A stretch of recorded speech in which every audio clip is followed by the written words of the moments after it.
আমার সংখ্যাকে আমি এখন হাত আর আল্লাহ মেহমানদেরকে দাওয়াত করছে এই হিসাবে আমি যেতে পারবো, আর কিছুই না।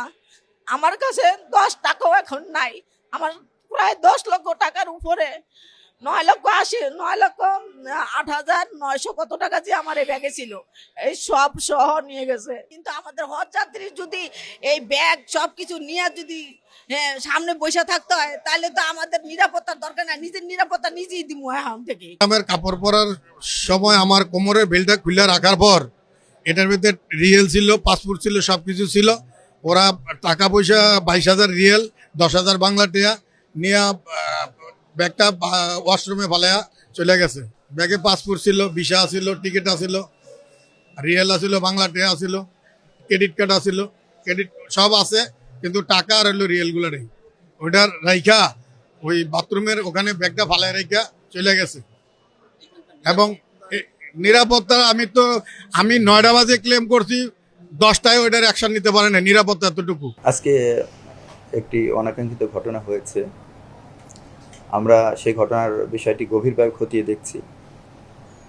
ওই হজ যাত্রী তার 1:30টার সময় তার ফ্লাইট রয়েছে এবং তার ফ্লাইটের বিষয়ে আমরা নিশ্চিত করেছি এবং তার প্রাথমিক পথ খরচের জন্য আমরা তাৎক্ষণিকভাবে 2,000 রিয়াল তাকে প্রদান করেছি, যাতে করে পথ খরচে তার কোনো অসুবিধা না হয়। এবং আমরা তাকে আরও আশ্বস্ত করেছি যে এরপরেও যদি তার কোনো আর্থিক অসুবিধা হয় তাহলে আমাদের মক্কাতে হজ মিশন রয়েছে, সেই হজ মিশনের মাধ্যমে তাকে আমরা সেটা প্রদান করব।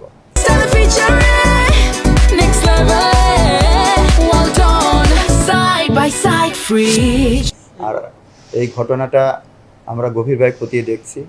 আপনারা নিশ্চয়ই দেখেছেন যে আমরা সিসিটিভি ফুটেজের মাধ্যমে ইতিমধ্যেই আমরা চেহারা কিন্তু আমরা দেখতে পেয়েছি। আমরা সংশ্লিষ্ট আইনশৃঙ্খলা রক্ষাকারী বাহিনী সহ সবাইকে নিয়ে আমরা কিন্তু এই বিষয়ে অত্যন্ত আন্তরিকভাবে চেষ্টা করছি যাতে ঘটনা সুষ্ঠুভাবে উদ্ঘাটন করে অপরাধীদেরকে আইনের আওতায় আনা যায়। হজযাত্রীর মতো একটা বেশ ধারণ করেই তিনি আসলে এখানে ঢুকেছিলেন, কিন্তু কিভাবে ঢুকেছেন এই বিষয়টাও আমরা খতিয়ে দেখছি। এখানে আইনশৃঙ্খলা রক্ষাকারী বাহিনীর কিন্তু পর্যাপ্ত সমাবেশ এখানে রয়েছে এবং এবারই প্রথমবারের মতো কিন্তু হজ ক্যাম্পে সেনাবাহিনীর সদস্যরাও কিন্তু আইনশৃঙ্খলার সঙ্গে যুক্ত রয়েছে।